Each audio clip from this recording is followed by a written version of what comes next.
పడుతున్నంత ప్లెయిన్గా పవన్ కళ్యాణ్ ఒక అమాయకుడు, అమాయకంగా ఆయన సీట్లు 25 అడిగాడు, ఒక పావలవంతు మాత్రమే తీసుకున్నాడు, ఇట్లాంటిది అంతా మనకు పైకి కనబడతాం. కానీ దీని వెనుక పవన్ కళ్యాణ్ను ఆయన ద్వారా చంద్రబాబు నాయుడును కూడా బీజేపీ ఆడిస్తుందని అనిపిస్తోంది.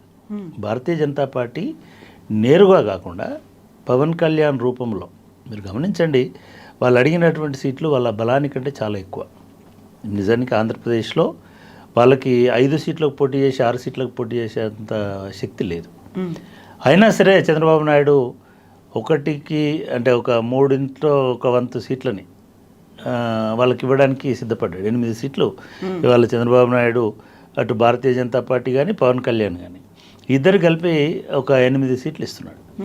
2 సీట్లు వీళ్ళకి ఇస్తున్నాడు, 6 సీట్లు వాళ్ళకి ఇస్తున్నాడు. నా డౌట్ ఏమంటే 2 సీట్లు కూడా పవన్ కళ్యాణ్ పోటీ చేస్తాడా అంటే ఆయన పార్టీ పోటీ చేస్తుందా, ఇది కూడా బీజేపీకి ఇస్తారా అనేటువంటి అర్థం కావడం లేదు. బహుశా తమిళనాడు కేరళ కంటే కూడా ఆంధ్రప్రదేశ్లో బీజేపీ ఎక్కువ సీట్లు ఆశిస్తున్నట్టుగా, ఎక్కువ సీట్లను కోరుకుంటున్నట్టుగా మనకు కనబడుతుంది గెలిచే వాటిలలో.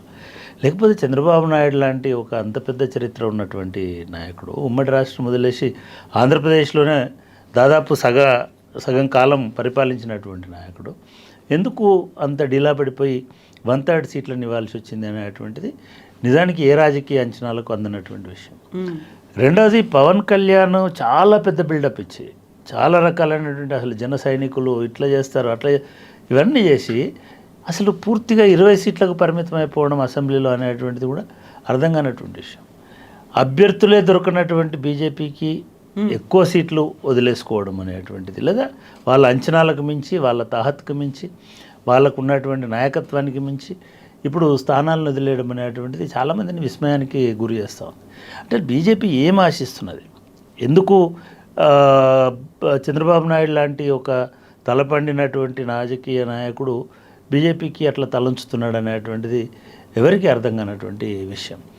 దీనివల్ల 2-3 పరిణామాలు. ఒకటి ఏమిటంటే చాలా బలమైనటువంటి స్థానాలను కూడా ఇవాళ వదులుకుంటున్నాడు చంద్రబాబు నాయుడు. అది చంద్రబాబు నాయుడు పార్టీకి చాలా నష్టం కలిగించేటువంటి పరిణామము. ఇది మొదటి తక్షణ ఇంపాక్ట్ ఈ సీట్ల పంపిణీ పేరుతో జరిగినటువంటి వ్యవహారాలలో.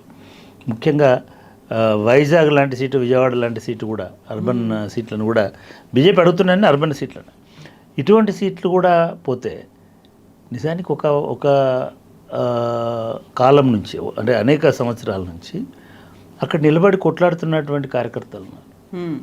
ఒక రకంగా వైజాగ్ లాంటిది సిట్టింగ్, మొన్న శ్రీనివాస్ గారు బయటకు వెళ్ళిపోయినారు, కానీ అప్పటి వరకు కూడా సిట్టింగ్ స్థానం, కంటిన్యూస్గా గెలుస్తున్నటువంటి స్థానం. అదేవిధంగా వైజాగ్ కూడా చాలా బలమైనటువంటి క్యాడర్ ఉన్నటువంటి స్థానం. ఇటువంటి సీట్లను కూడా అసలు అనామకులకి అక్కడ పెద్దగా క్యాడర్ లేనటువంటి పార్టీలకు వదిలేసుకోవడం అనేటువంటిది చంద్రబాబు నాయుడుకి వాళ్ళ పార్టీ క్షీణతకి దారితీస్తుందేమో అనేటువంటిది మొదటి ఇంపాక్ట్.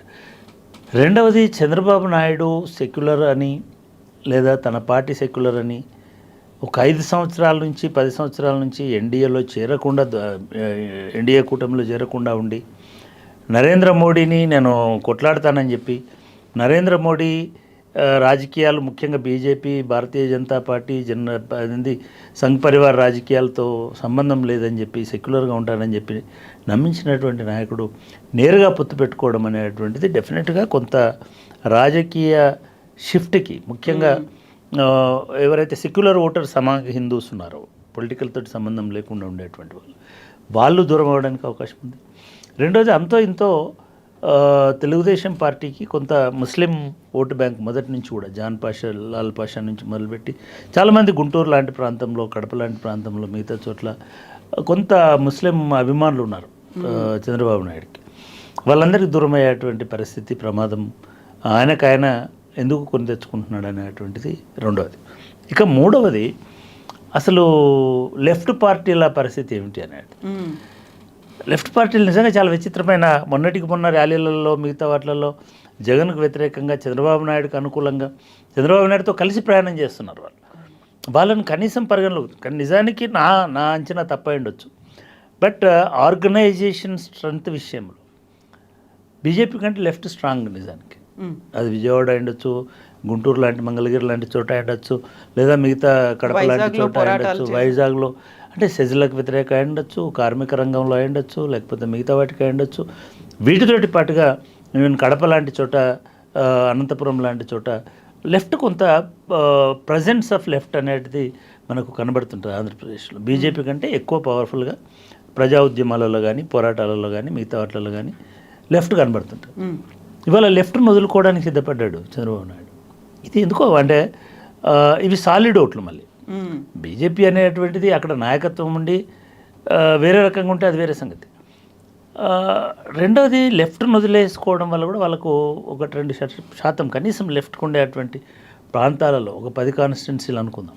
ఈ 10 కాన్స్టిట్యున్సీలలో కనీసం కొంత ఓటు క్షీణత అనేటువంటిది చాలా స్పష్టంగా మనకి ఎదురయ్యేటువంటి ప్రమాదము, అవకాశం అనేటువంటిది ఉన్నది. నాలుగవది అసలు బీజేపీ అనేది ఎంతవరకు ఫోర్స్ ఆంధ్రాలో అనేటిది కనుక చూస్తే ఎంటైర్ సౌత్ ఇండియాలో ఎంత ఫోర్సో ఆంధ్రాలో కూడా అంతే force. Entire south India Telangana ఎక్కువ. తెలంగాణ ఎందుకు ఎక్కువ అంటే బీజేపీ బలం ఎప్పుడైనా కూడా ప్లేన్గా ఉంటే బీజేపీ బలం ఉండదు. ఇవాళ సిఏ రావడం వలన బీజేపీ బలం పెరుగుతుంది అనేటువంటిది. అంటే బీజేపీ అనేటువంటిది చాలా స్ట్రాటజిక్గా ముస్లింలను ఇబ్బంది పెడితేనో, ముస్లింలను వెంటబడితేనో, లేదా ముస్లింలకి కష్టం చేస్తేనో అటువంటప్పుడు హిందువులు బలపడతారు, హిందువులు సంఘటితమవుతారు, హిందువులు సంతోషిస్తారు అనేటువంటి అభిప్రాయం కొంతమందిలో. అది పార్టీ సిద్ధాంతమా కాదా పక్కన పెడితే ఈ చర్యలన్నీ తీసుకుంటున్నటువంటి యాక్టివిటీస్ అన్నీ మీరు కర్ణాటకలో ఎలక్షన్స్ ముందు తీసుకున్నటువంటి చర్యలు కానీ, తర్వాత జ్ఞానవాపి లాంటి చోట జరిగినటువంటి ఇది కానీ, ఎలక్షన్స్ ముందు ముస్లిమ్స్ని సైడ్ చేయడం, కార్నర్ చేయడం అనేటువంటిది మనకు తరచుగా జరుగుతూ వస్తున్నది. దీనివల్ల ఏమవుతుందంటే హిందువుల దగ్గర అవుతారు. హైదరాబాద్ పరిస్థితి ఏంటంటే హిందువులు ప్రిడామినెంట్గా ఉన్నటువంటి ప్రాంతం తెలంగాణ. కనీసం 14%, 12% ముస్లిమ్స్ ఉన్నటువంటి ప్రాంతం, ముస్లిమ్స్ ప్రిడామినెంట్గా ఉన్నటువంటి ప్రాంతం. అట్లాగే హైదరాబాద్లో హిందూ వర్సెస్ ముస్లిం అని అంటే కన్సాలిడేషన్ జరుగుతుందండి.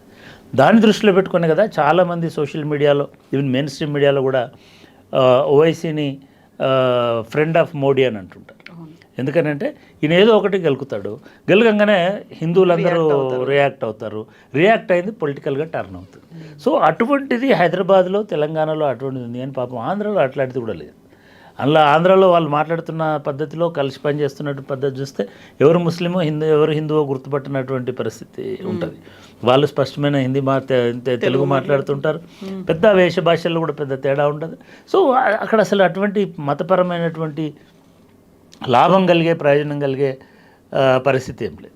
ఇక రాముడు అంటావా, రాముడు అందరి దేవుడు, అందరికీ సమానమైనటువంటి దేవుడు. తెలుగుదేశం వాళ్ళు కూడా రాముడిని పూజిస్తారు, ఇవాళ రేపు కమ్యూనిస్టులు కూడా రాముడిని పూజిస్తారు. దానిలో పెద్ద ఏమీ తేడా ఉండదు. అది ఓటు కాదు.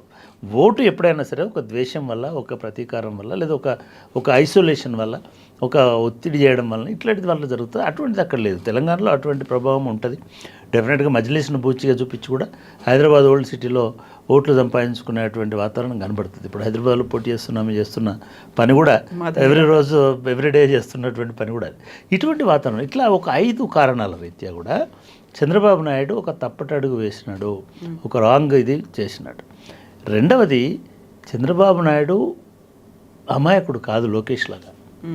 చంద్రబాబు నాయుడికి రాజకీయ పరిపక్వత ఉన్నది, రాజకీయ చతురత ఉన్నది, రాజకీయ ఎత్తుగడలు ఉన్నాయి. అటువంటి ఆయన ఎందుకని ఇంత బోలాగా, ఇంత బేలగా ప్రవర్తించినాడు అనేటువంటిది బహుశా ఏదైనా రాజకీయ కారణం ఉన్నదా? ఏముంటుంది అది అంటే వైసీపీ వాళ్ళు లేదా రోజా ఎక్కడో చెప్పినది. ఆయన మీద మళ్ళీ కేసులు రాకుండా ఉండడం కోసమే. మీరు గతంలో అరెస్ట్ అయినప్పుడు మీరు గమనించండి, స్కిల్ డెవలప్మెంట్ కేసులో కానీ లేదా మిగతా కేసులో అరెస్ట్ అయినప్పుడు తెలుగుదేశం పార్టీ క్యాడరే చెప్పింది ఇది కేవలం చంద్రబాబు జగన్ చేసినటువంటి అరెస్ట్ కాదు, దీని వెనుక మోడీ కూడా ఉన్నాడు, మోడీ ప్రమేయం లేకుండా చంద్రబాబు నాయుడు అరెస్ట్ జరగదు అనేటువంటిది. చంద్రబాబు నాయుడికి ఇది చివరి ఎన్నిక, మనం అందరం గమనించాలి. ఆల్రెడీ 72 సంవత్సరాలు, 75 సంవత్సరాలు, బహుశా 70+లోకి అందులో ఆయన కూడా చెప్పారు ఇది నాకు చివరి ఎన్నికలు అని అన్నాడు. పోనీ ఆయనకు రాజకీయ వారసత్వం ఏమైనా చాలా మ్యాగ్నిఫిసెంట్గా ఉన్నదా, చాలా వైబ్రెంట్గా ఉన్నదంటే అది కూడా లేదు.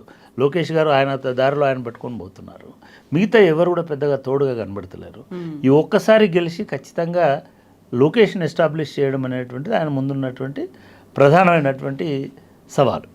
దానికోసమే ఆ శక్తి తనకు సరిపోదేమో అని అనుకునే పవన్ కళ్యాణ్ తీసుకొచ్చుకున్నాడు. పవన్ కళ్యాణ్కు ఒక విపరీతమైన ఫ్యాన్ ఫాలోయింగ్ ఉంటుంది. సో ఆయన ఓటంతా తనకు టర్న్ అవుతుంది అనేటువంటి ఆశ చంద్రబాబు నాయుడులో ఉండింది. కానీ పవన్ కళ్యాణ్కు ఒక పార్టీ ఉన్నట్టు కానీ, దానికి కార్యకర్తలు కార్యవర్గము ఉన్నట్టు కానీ, లేదా వాళ్ళకు ఒక లక్ష్యం ఉన్నట్టు కానీ ఎక్కడ అటువంటి ప్రవర్తన మనకు కనబడతలేదు. పవన్ కళ్యాణ్ పోతాడు, ఒక మీటింగ్ పెడతాడు, ఒక డైలాగ్ కొడతాడు, లేదా కొంత ఇది చేస్తాడు, ఆ క్షణానికి పనికొస్తుంది తప్ప అది ఆర్గనైజ్డ్ ఓటులాగా టర్న్ అయినటువంటి దాఖలా ఈ 10 సంవత్సరాల చరిత్రలో పవన్ కళ్యాణ్ ఎప్పుడు ప్రదర్శించలేదు. మరి అటువంటి పవన్ కళ్యాణ్కి ఎందుకు పొత్తు పెట్టుకున్నాడు చంద్రబాబు నాయుడు? ఎందుకు పెట్టుకున్నాడంటే కాపులు వస్తారేమో, కాపు సామాజిక వర్గంలో ఉన్నటువంటి వాళ్ళని అనుకుని పాపం బాగానే ఇన్వెస్ట్ చేశాడు పవన్ కళ్యాణ్ మీద, బాగానే ఆశలు ఇన్వెస్ట్ చేసి కూర్చున్నాడు, ఏదో అవుతుంది దాంతోటిని. కానీ హరిరామ జోగయ్య ఒకవైపు, ముద్రగడ పద్మనాభ